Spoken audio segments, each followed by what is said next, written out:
اتنے میں وہ بوڑھا تاجر وہاں پہنچ جاتا ہے اور ہیلینا کے سامنے کھڑا ہو جاتا ہے۔ ہیلینا کو یاد آ جاتا ہے کہ یہ وہی آدمی ہے جس پر وسولیس نے تشدد کیا تھا۔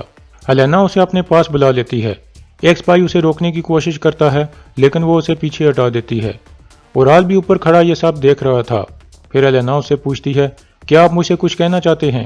بوڑھا آدمی اس کے پاس آ کر آہستہ سے کہتا ہے، میں دمرل کی طرف سے سلام لایا ہوں۔ ہیلینا پوچھتی ہے، کہاں ہے وہ؟ آدمی کہتا ہے، وہ محفوظ ہے، میں نے اسے چھپایا ہوا ہے۔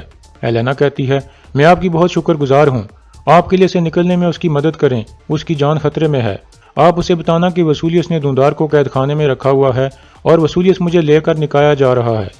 ارطغرل صاحب مجھے بچا لیں ورنہ میں اپنے آپ کو ختم کر لوں گی۔ اتنے میں اورال وہاں پہنچ جاتا ہے۔ ہیلینا کہتی ہے، اورال تم یہاں کیا کر رہے ہو؟ اورال کہتا ہے، کیا یہ آدمی آپ کو تنگ کر رہا ہے؟ ہیلینا کہتی ہے، نہیں، یہ مجھ سے مدد مانگ رہا تھا۔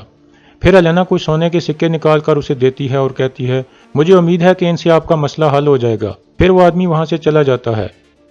اس کے بعد وہ دمرل کے پاس پہنچ جاتا ہے اور اسے بتاتا ہے کہ ہیلینا سے میری بات ہو گئی ہے، وسولیس اسے لے کر نکایا جا رہا ہے۔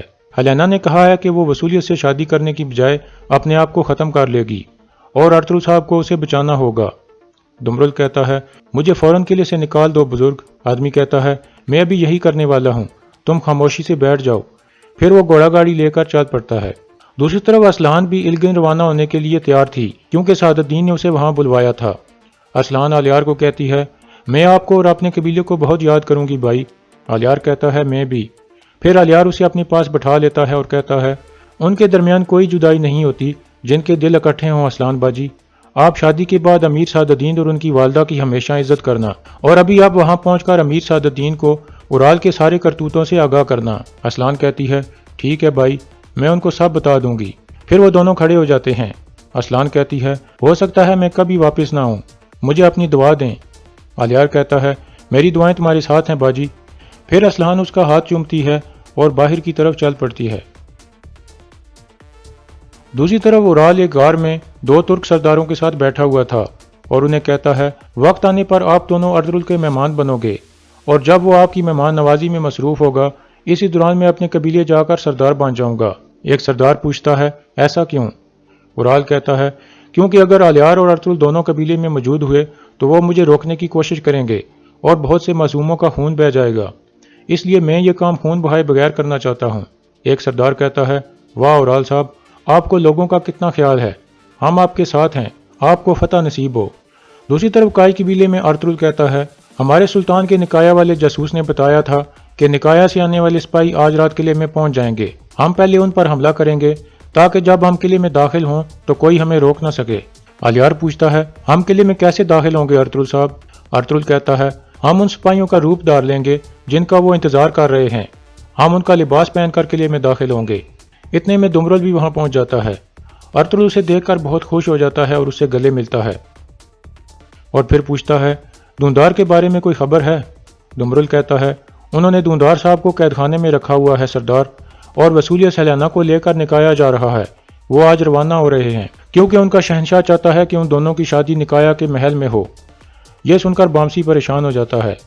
پھر دمرل کہتا ہے، ہیلینا خاتون نے کہا ہے کہ اگر آپ نے اسے نہ بچایا تو وہ اپنی جان لے لے گی۔ ارطغرل کچھ سوچنے لگتا ہے۔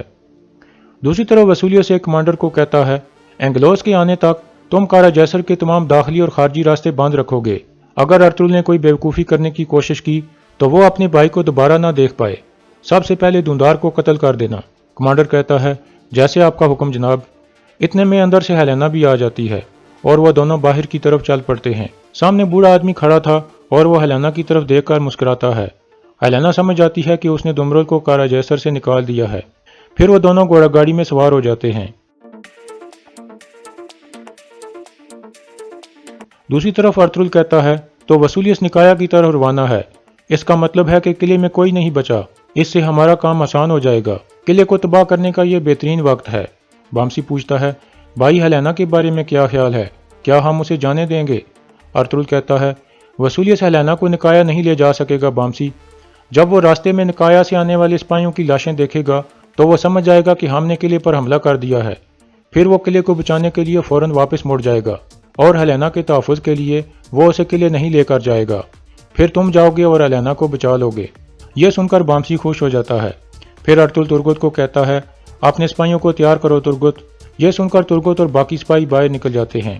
پھر حکیم ارطغرل کہتا ہے مجھے بھی ابھی روانہ ہو جانا چاہیے سردار، پاک جنگ مبارک ہو۔ پھر حکیم ارطغرل اور الیار سے گلے مل کر کونیا کی طرف روانہ ہو جاتا ہے، اور یہاں اس قسط کا اختتام ہو جاتا ہے۔